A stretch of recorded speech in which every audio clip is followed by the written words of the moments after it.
Have a look around me, beautiful green grass. I'm at my friend's place, the Giles family, and they're in Lucindale, which is just across the South Australian border in Coonawarra. And this is where the best beef comes from. The best beef eats beautiful green grass and has lots of water, and they've got plenty of that here. Now what I'm going to do is show you how to cook the perfect steak. And I've done this many times, but people keep ringing in, sending me emails asking me, Richo, how do I cook the perfect steak? So I'm going to do it again. One of the most important things you need to do is start with great beef. Great beef will make a great steak, and that's what I've got here. The Grasslands beef is delicious. Now what I'm going to do is add some salt, because meat loves salt and salt loves meat, and even this big piece of rump needs lots of salt on it. I'll turn it around like this because you need to season both sides of it. Look at that, plenty of salt on there, and I've got Murray River salt, which comes from the local area, a bit of salt over my shoulder because the devil is always looking over my shoulder, and all we need is a bit of pepper. Now you can see I brought the smallest pepper mill in the entire world, but I'll tell you what, it gets the pepper onto the steak.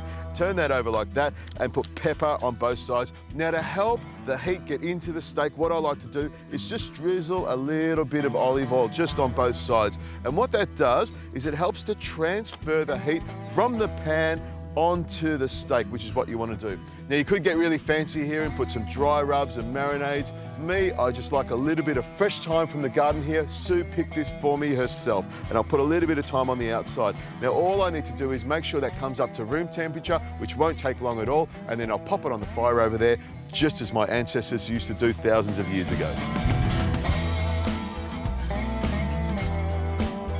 Now once you've got your steak up to temperature, what you need to do is make sure you've got a good fry pan and make sure it's nice and hot.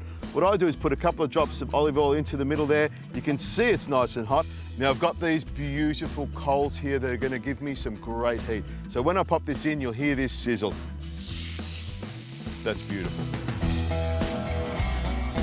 Now once I've sealed one side, all I do is turn it over to the other side and I seal the other side. What I do is turn my steak a few times to make sure all the juices stay in the steak. Now this steak is going to cook nice and gently, probably 4 to 5 minutes till it's nice and medium rare. I'll take it out of the pan and then I'll make a lovely little sauce with some butter, thyme and garlic. It will be delicious.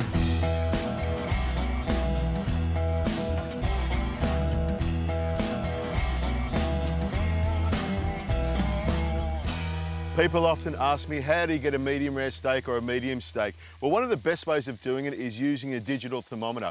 I know that at 35 degrees Celsius, when I put my probe into the middle here, it's going to be nice and rare. At 45 degrees Celsius, it's going to be medium rare, and anything after that is up to you. Now, what I do is turn that over like that, and because I've been doing this for a long time, I give it a little tap like that, and I know it's medium rare. Now, what I'm going to do is rest the steak, because that is one of the most important things. So what I'll do is take the steak and pop the steak on the plate here, just for a minute or so, and that allows me time to make a little sauce that's going to go with it. I'm going to put some butter in here, nice little knob of butter goes straight in there, and of course some fresh thyme. Just grab the thyme like that and pull the little leaves off here. Now I like my garlic, so what I'm going to do is grab 1 clove of garlic with my microplane and just rub it over the top here. Now about half a clove should be enough, and the leftover clove I can chuck in the fire.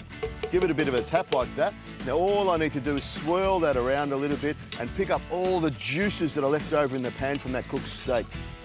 Look at that, beautiful brown butter with some garlic in there and some thyme, and all I need to do is move that around and then pour it straight onto the steak here like that. Oh, that's going to be delicious. You can see the thyme on there, the garlic, and it smells fantastic. Pop the pan over here, get my spoon down, and I've already got my knife and fork ready. All I need to do is make my own little table like this and tuck straight into it.